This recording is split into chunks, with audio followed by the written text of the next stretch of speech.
What's up, guys? It's Coach Bonds here, and I'm going to be breaking down some of the videos that my clients sent me, giving my expert feedback, who I think it's for, who I think it's not for. If you're overwhelmed with all the videos on the internet about don't do this, and this is killing this, and this is that, if you're just looking for general feedback that comes with a science background as well as experience, these are for you.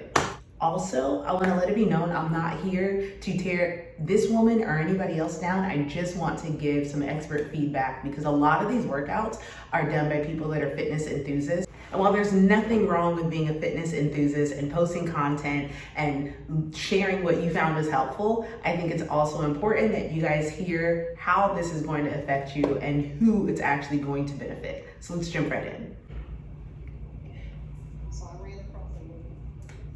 Amazing. I'll tag the account that I saw it on. It's called the Bulgarian Ballerina. So I'm gonna try it, let you know if we're gonna keep it. You know I try a lot of stuff. If I don't like it, I don't even bring it to y'all because we don't have time to waste. We're trying to do stuff. All right, so this is your setup. Your knee here. Oh, she thick. Twist. You wanna get about right here because when you go for that squat, you wanna make sure that your knee is behind your toe. I'm gonna do this without weight first to see what it feels like. Okay. And when I tell you that this is going to have my adductor muscles on fire. Right up. Okay, so right there, I want to stop. Adductor muscles. She's leaning forward with her, she's taking that knee over the front of her foot, which is going to be stretching her hamstrings. Now that back leg, the adductor muscles for sure are being stretched, but yeah, I just want to clarify that, okay? It is giving me a good stretch. A good stretch. I'm ready to add some weight to it. So that's another thing I want to clarify. This is definitely a good stretch. However, the average person can't position their legs up on the box like that. So this would be great for someone that's more advanced, maybe someone that gets bored with their workouts already. Another cause for concern, just as a coach, is that we don't know how high that box is. We don't know how tall she is. There's certain exercises that we have realized are super helpful and super beneficial, like the hip thrust, and we learned that that is best performed on a 12-inch box. So sometimes I'll see girls at the gym doing it on like a regular bench, and they're really short, and doing it on a regular bench is hard for me, and I'm 5'8". So you definitely want to get one of those plyo boxes that's about 12 inches tall, so that you can get the proper form and full range of motion. And in this case, we don't know how tall this lady is. We don't know that box height. We don't know if it's supposed to be at our shin. We don't know if it's supposed to be, there's a lot of specifics that are missing from this, which is why it's something that's better for someone who's more advanced, knows how to regress or progress, like make it harder or make it easier. Someone that knows how to do all that stuff with their own exercises already. Okay. Your position, even with a hold, I can feel that stretch. I absolutely love this. We're going.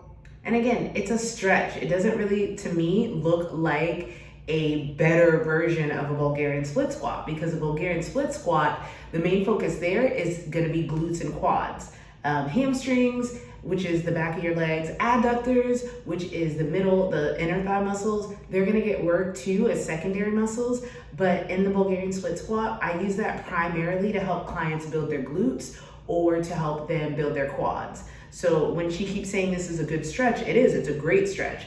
But, and I did feel my glutes when I tried it out here in this, what do we call this? The business center here in my neighborhood.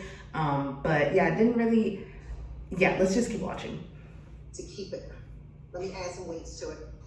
I feel it already. Oh my God, Jesus. Ooh. Okay, we like it. We're keeping it. So overall, I don't think it's a bad exercise. I do think a couple things. That if you were a beginner, this is probably not for you. If you have not developed a good amount of ankle stability, meaning like when you go to do a Bulgarian split squat, check me out.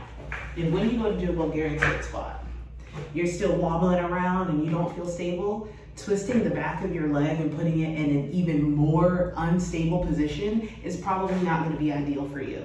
Number two, it takes an insane amount of core. So I talked about stability of the ankle, but it's also going to take stability of the core to be able to, again, be in such an unstable position. So this is definitely an advanced move. Benefits versus risks. When you're more advanced, you can play around and do stuff that is more riskier for the benefits. One of my homegirls, she was showing me how to do some like tricep extension where you put the barbell behind your back and you do, it was craziness, but it hit your triceps real good.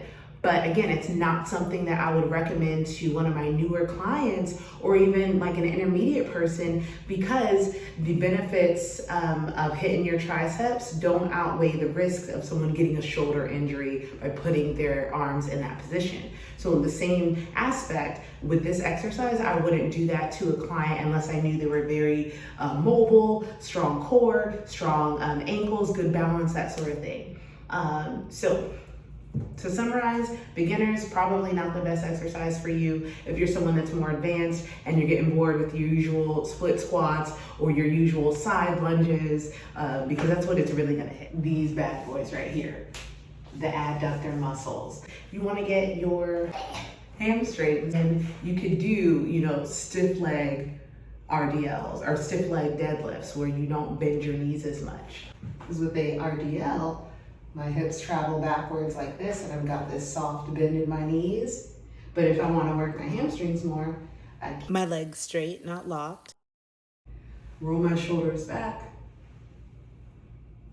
and that'll hit your hamstring. Those are the safer ways to hit those muscle groups if you're a beginner. But if you're more advanced and you're bored, go for it. All right, guys, so I hope that you found this valuable. This has been a breakdown with bonds. If you found this video valuable, make sure that you leave me any feedback in the comments, and I'll see you next time.